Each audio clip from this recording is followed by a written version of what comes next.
Hello student, welcome to my Mathur's classes. मैं Mathur's classes से रेनू माथुर आज आपके लिए लेके आई हूँ न्यू वीडियो। आप सबको पता है कि बहुत दिनों से अपन प्रैक्टिकल्स की वीडियो अपलोड कर रहे थे, तो फर्स्ट ईयर के बच्चों को ये ऐसा हो रहा था कि भाई मैडम आप हमारे तो प्रैक्टिकल्स की वीडियो डाल ही नहीं रहे हो, हमको क्या करना है, कैसे करना है। बहुत सारे मेल्स आए थे। अभी मैंने इतने दिनों में क्या किया था, सेकेंड ईयर की प्रैक्टिकल्स की वीडियोज बनाई थी। सेकेंड ईयर की प्रैक्टिकल्स यानी कि डीसी मशीन्स की सारी प्रैक्टिकल की वीडियोस बताई थी मैंने। तो अगर आप हमारे चैनल से नए जुड़े हैं तो चैनल को सब्सक्राइब करके ऑल बेल पर क्लिक कर दीजिए, ताकि वीडियो अपलोड होते सबसे पहले वीडियो नोटिफिकेशन आपके पास आएगा। और इंस्टाग्राम पे और फेसबुक पे भी माथुर्स क्लासेस नाम से पेज बना हुआ है, आप उसको भी विजिट करके चेक कीजिए और फॉलो करके लाइक ज़रूर कीजिए, ताकि वीडियो में आपको पता चलेगा कि क्या क्या होता है। अब इंस्टाग्राम पे जो पेज पे है माथुर्स क्लासेस पेज पे इंजीनियरिंग ड्राइंग के बहुत सारे डायग्राम्स दिए हुए हैं, सिंबल्स दिए हुए हैं। तो अब आप उनको भी देख सकते हैं। डायग्राम बनाना है तो उनको भी देख के आप डायग्राम बना सकते हैं। तो आज अपन फर्स्ट ईयर के प्रैक्टिकल की फाइल में जो अपन काम करना है, मतलब अपन क्या है, आईटीआई के अंदर दो तरह के अपन रजिस्टर्स मेंटेन करते हैं। एक तो ट्रेड थ्योरी का जो रजिस्टर बड़ा रजिस्टर होता है उसमें करते हैं, और एक ट्रेड प्रैक्टिकल की फाइल अपन को तैयार करनी पड़ती है। एग्ज़ाम होता है, एक्सटर्नल एग्ज़ाम होता है, उसके अंदर 20 नंबर की प्रैक्टिकल फाइल होती है। प्रैक्टिकल फाइल यानी कि प्रायोगिक कार्य करना। अब प्रायोगिक कार्य में आपको मैंने दो पार्ट की वीडियोस बना दी है। फर्स्ट ईयर के अपन कर रहे हैं। अगर आपने प्रैक्टिकल फाइल अभी तक नहीं बनाई है तो आप वीडियो को देख के आराम से बना सकते हैं। और गूगल पर भी माथुर्स क्लासेस नाम से पेज बना हुआ है, उसमें भी ये फाइल की पीडीएफ अपलोड कर दी जाएगी, तो आप उसको भी डाउनलोड करके अपना प्रैक्टिकल फाइल वर्क कार्य कर सकते हैं। आज अपन करेंगे टूल्स का प्रैक्टिकल का काम। पहले अपन ने दो वीडियो बना रखी थी, उसमें सेफ्टी प्रिकॉशंस की, फायर एक्सटिंग्विशन की और इनकी बनाई थी। आज अपन करेंगे औजारों की पूरी वीडियो करेंगे, कौन कौन से हैंड टूल्स होते हैं और अपने इलेक्ट्रिशियन में कौन कौन से हैंड टूल्स काम में आते हैं। तो पहला अपना सबसे इम्पोर्टेंट टूल होता है कॉम्बिनेशन प्लायर। कॉम्बिनेशन प्लायर है, इसके बारे में ये पूरा लिखा हुआ है, फिर भी थोड़ा सा मैं बता देती हूँ। आमतौर पर इलेक्ट्रिशियन द्वारा इस तरह के प्लायर्स इस्तेमाल किए जाते हैं। यह वायर को काटने और मोड़ने के काम तथा पकड़ने के काम आता है। इलेक्ट्रिक वर्क के लिए केवल इंसुलेटेड प्लायर्स ही इस्तेमाल करते हैं। यह 15, 20, 22 सेंटीमीटर के होते हैं। तो पहले प्लायर्स के बारे में ये लिख दिया, थोड़ा थोड़ा ही लिखाया है, क्योंकि प्रैक्टिकल फाइल में इतना सारा काम करना बहुत मुश्किल हो जाता है, तो अपन थोड़ा थोड़ा ही लिखते हैं। फिर इसका दूसरा आता है स्क्रू ड्राइवर। स्क्रू ड्राइवर का भी पूरा ये लिखा हुआ है। स्क्रू ड्राइवर यानी कि पेचकस। क्या है? पेचकस। अब पेचकस के अंदर यह सबसे आवश्यक औजार है और आमतौर पर इसमें औजारों से ज़्यादा काम में लिया जाता है। स्क्रू ड्राइवर्स भिन्न भिन्न प्रकार के होते हैं, परंतु 25 सेंटीमीटर वाला स्क्रू ड्राइवर जिसकी 6 से 8 ml की ब्लेड होती है, स्क्रू ड्राइवर कहलाता है। वह काफ़ी जगह काम में लिया जाता है। अब स्क्रू ड्राइवर भी आपको पता है कि बहुत बहुत तरह के स्क्रू ड्राइवर्स होते हैं, तो इनमें स्क्रू ड्राइवर्स में है। अब इसके अंदर जो सावधानियाँ लिखनी है, सावधानियाँ में भी क्या है कि अलग अलग प्रकार, कोई भी तरह की आप सावधानी लिख सकते हो। भाई अपन को कार्य कैसे करना है, स्क्रू पेचकस है तो इसको का मतलब अलग से हथौड़े की तरह काम में नहीं लेना चाहिए, मुंह में नहीं लेना चाहिए, और ऐसे। तीसरा आ जाता है अपना पोकर। पोकर के बारे में, पोकर क्या होता है कि बोर्ड के अंदर छेद करने के लिए काम में लिया जाता है, तो पोकर के बारे में भी ये पूरा लिख लो। फिर आ जाता है इनका डायग्राम। डायग्राम ये देखो आप, पूरा बना हुआ है डायग्राम। सबसे पहले तो कॉम्बिनेशन प्लायर है, देख लीजिए, जो लिखा है उसी का ही डायग्राम है। फिर आपके स्क्रू ड्राइवर का आ गया, और फिर तीसरा आ गया पोकर। अब देखो स्क्रू ड्राइवर और पोकर में क्या फ़र्क है। पोकर तो आगे से तीखा होता है, स्क्रू ड्राइवर थोड़ा सा ब्लेड चेंज होती है।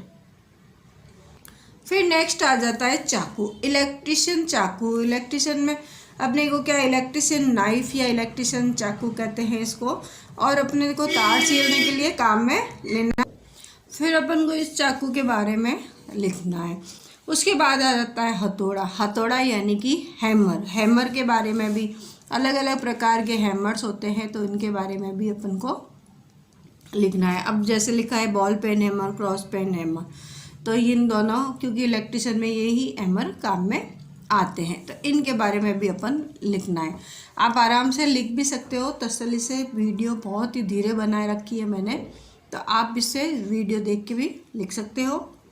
और गूगल के पेज पर माथुर्स क्लासेस नाम से पेज बनाओ, उसमें भी आपको इसकी PDF मिल जाएगी, तो आप उसको भी डाउनलोड करके अपना काम पूरा कर सकते हो।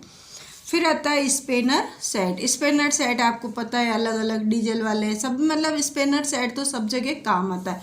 अच्छा, और एक और बात है, ITI अपन करते हैं ना, तो टूल्स है, इक्विपमेंट है, ये करीब करीब सभी ट्रेडों में एक जैसे ही होते हैं। 90% तो एक जैसे ही सारे औजार्स होते हैं, सभी ट्रेड्स में मिल जाएंगे। कुछ कुछ ट्रेड्स होती है जिसके अंदर अपन अलग अलग औजार्स होते हैं, पर बेसिक जो है अपना हथौड़ा है, पेचकस है, प्लायर है, सेंटर पंच है, सेट स्क्वायर है, ये क्या स्क्वायर सेट है, तो ट्राई स्क्वायर है, ये कई सेंटर पंच वगैरह, ये काफ़ी चीज़ें हैं जो आपको हर ट्रेड में मिल जाएगी। फिर आता है स्पेनर सेट। स्पेनर सेट भी अलग अलग प्रकार के होते हैं, अपन ये लिखा हुआ है इसके बारे में। उसके बाद आता है सेंटर पंच। सेंटर पंच के बारे में भी ये लिखा हुआ है। अब इन सब के जो जो अपन ने इस पेज पे लिखा है, उन सब के डायग्राम साइड में जो पेपर, प्लेन पेपर होता है, उस पे अपन को बनाना है। सबसे पहले ये नाइफ का डायग्राम बना रखा है, फिर आपके बाद में हथौड़े का है, ये क्रॉस पेन हैमर का हो गया, और एक आता है बॉल पेन हैमर। देखो ड्राइंग में भी ड्राइंग शीट बनाते हैं ना, तो ड्राइंग शीट में भी फ्री हैंड स्केच आता था पहले। अब तो आपके MCQ आते हैं, तो पहले ड्राइंग में भी फ्री हैंड स्केच आता था, तो उसमें अपनी इच्छा अनुसार किसी 5 औजारों के चित्र बना लें।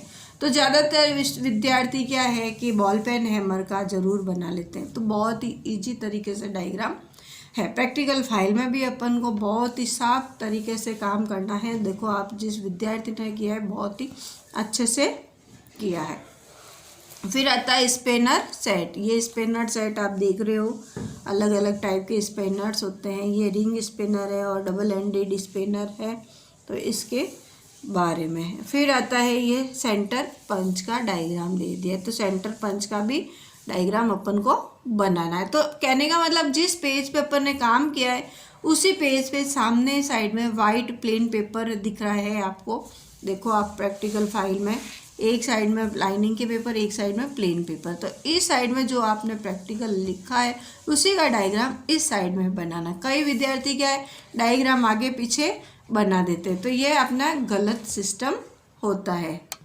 फिर आपका क्रिम्पिंग टूल, यह भी प्लायर की तरह ही होता है, और एल्यूमिनियम के तार को जोड़ने और थिम्बल लगाने के लिए क्रिम्पिंग टूल का प्रयोग किया जाता है, ठीक है। और फिर आता है वायर स्ट्रिपर या कटर। ये तो इलेक्ट्रिशियन का सबसे मेन आइटम, जो भी मैं बता रही हूँ ना, पेचकस हो या प्लायर हुआ, वायर स्ट्रिपर हुआ, क्रिम्पिंग टूल हुआ, ये सभी इसके इम्पोर्टेंट्स है।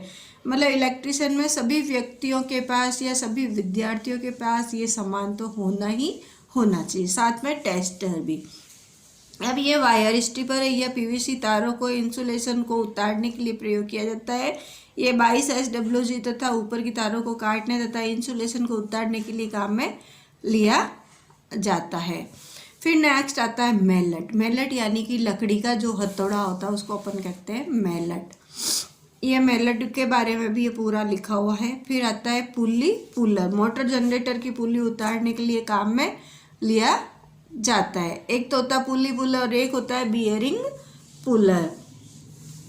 फिर आती है बेंच वॉइस। आप सभी को पता है कि अपन जिस लैब में भी अपन जाते हैं, जो भी टेबल है अपनी वर्किंग टेबल्स, उन सब पे वॉइस लगी हुई होती है, उन वॉइस को कहते हैं बेंच वॉइस। तो बेंच वॉइस के बारे में भी ये अपन को लिखना पड़ेगा। अब वॉइस भी अलग अलग प्रकार की होती है, तो अपन को सिंपल अपने इलेक्ट्रिशियन में बेंच वॉइस का ही कार्य होता है। ये क्रिम्पिंग टूल का डायग्राम बना रखा है, ये वायर स्ट्रिपर का है, और ये हथौड़ा मतलब मैलेट का है। फिर आता है ये पुली पुलर है, और ये बेंच वॉइस है। देखो डायग्राम भी विद्यार्थी ने बहुत अच्छे तरीके से बनाया है। अब देखो क्रिम्पिंग टूल कितना अच्छे तरीके से बनाया है। नेक्स्ट अपने आ जाता है हैंड ड्रिल। हैंड ड्रिल क्या होता है? लकड़ी के बॉक्स में और बोर्ड में छेद करने के लिए काम आती है। हैंड ड्रिल मशीन होती है जिसको अपन हाथ से चलाते हैं, तो वो हैंड ड्रिल मशीन होती है। बियरिंग पुलर, जैसे एक पुली पुलर है होता है, एक बियरिंग पुलर होता है। तो पुली पुलर के पुली उतारने की तरह होता है, केवल बियरिंग को शाफ्ट से उतारने के काम में लिया जाता है। फिर आता है मेजरिंग टैप। टैप जो होती है मेजरिंग टैप, उसका भी प्रयोग किया जाता है। फिर आती है हेक्जा। हेक्जा ब्लेड भी होती है और हेक्जा आरी भी होती है। तो इसके बारे में ये लिखा हुआ है। अब इन सब के डायग्राम है। ये देखो हैंड ड्रिल मशीन का डायग्राम है। ये है हैंडल है, इससे अपन चलाते हैं और यहाँ से लकड़ी में गड्ढा होता है। और एक अपने ये आ गया आपके एक हैंड ड्रिल मशीन, ये भी होती है, ये इलेक्ट्रिक होती है और ये अपने हाथ से चलाने वाली होती है। अब ये आ गया आपके पुली पुलर, ठीक है ना। 3 पैर होते हैं पुली पुलर के, ठीक है ना। और अपने मेजरिंग टेप आ गई और हेक्जा ब्लेड आ गई। नेक्स्ट आ जाता है प्लम बॉब। प्लम बॉब यानी कि लट्टू होता है। आप देखो कि कारीगर अगर काम करते हैं ना, तो दीवार सीधी देखनी है, सीधी है या नहीं, उनके पास एक लट्टू होता है और लट्टू में एक धागा लटका लगा के रखते हैं। जो धागे को पकड़ते हैं, लट्टू नीचे लटकता रहता है, उससे अपन को दीवार का पता चलता है कि सीधी है या नहीं है। अब अपने प्लम बॉब इसलिए इलेक्ट्रिशियन में काम आता है कि अपन वायरिंग करते हैं, तो वायरिंग स्विच बोर्ड लगा रहे हैं, वो सही है या नहीं है, तो उस हिसाब से प्लम बॉब का यूज करते हैं। फिर आती है वुडन सा, वुड सा, तो ये लकड़ी की आरी होती है, इसको भी धातु को काटने के लिए इसका प्रयोग किया जाता है। फिर आता है रिमर। बहुत सारे औजार से कई औजार अपने काम डेली नहीं आते और कई औजार डेली काम में आते हैं। फिर आता है वायर गेज। वायर गेज कोई भी वायर है उसका गेज देखना है कि भाई इसकी मोटाई कितनी है, और वायर गेज को हमेशा SWG में नापते हैं, तो इसका भी प्रयोग किया जाता है। अब इन सब के डायग्राम ये देख लीजिए। ये तो है प्लम बॉब का, ये वुडसा, टेनन सा और वुडसा बनाई हुई है, और ये रिमर है, और ये आपका वायर गेज है। पूरा इनमें वायर को देखना है, इसकी भी मैंने वीडियो बना रखी है प्रैक्टिकल की, भाई वायर गेज से अपन को वायर का मोटाई कैसे निकालनी है, तो इसकी भी एक वीडियो बना रखी हुई है। तो आज अपन ने इतने टूल्स किए हैं। टूल्स तो बहुत सारे हैं, पर मैंने इम्पोर्टेंट ही करा रखे हैं, क्योंकि थ्योरी में भी अपन को लिखना पड़ता है इतना, तो विद्यार्थियों को लिखने में थोड़ी दिक्कत आती है, तो थोड़ा सा कि इम्पोर्टेंट और ख़ास ही मैंने लिखा है। अब मैंने ये औजारों के बारे में लिखा दिया। अब इनकी जो मेंटेनेंस होती है, उनको कैसे साल संभाल के रखना है, इनको कैसे तरीके से रखना है, उनके बारे में ये दिया हुआ है। औजारों का अनुरक्षण, इनके बारे में ये लिखा हुआ है। आप इसको भी पूरा अच्छे से लिख सकते हैं, देख लीजिए, पूरा अच्छे से लिख सकते हैं। नहीं समझ में आता है तो वीडियो को स्किप करके भी लिख सकते हैं, रोक के उसको वीडियो को आराम से लिख सकते हैं। तो आज अपन ने 3rd पार्ट के अंदर औजार्स के बारे में लिखा है। प्रैक्टिकल फाइल के अंदर अपन ने आज हैंड टूल्स के बारे में अपन ने प्रायोगिक कार्य किया है। तो ये सभी कार्य अगर आपने प्रायोगिक फाइल नहीं बनाई है तो आप ज़रूर बना लें। और वापस से मैं आपको कहना चाहती हूँ कि चैनल को अभी तक सब्सक्राइब नहीं किया है तो आप चैनल को सब्सक्राइब करके ऑल बेल पर क्लिक कर दीजिए, ताकि वीडियो अपलोड होते ही सबसे पहले नोटिफिकेशन आपके पास आएगा। अपने चैनल में प्रैक्टिकल्स की भी वीडियो है, आप वीडियो के प्लेलिस्ट में जाके भी देख सकते हैं। और आपको पता है पहले की तरह ही, हमेशा की तरह ही, जब प्रैक्टिकल एग्ज़ाम्स आते तो उसके पहले मैं इम्पोर्टेंट क्वेश्चंस भी अपलोड करती हूँ। तो आप हमसे लगातार जुड़े हुए रहिए और पूरी वीडियो को देखते रहिए।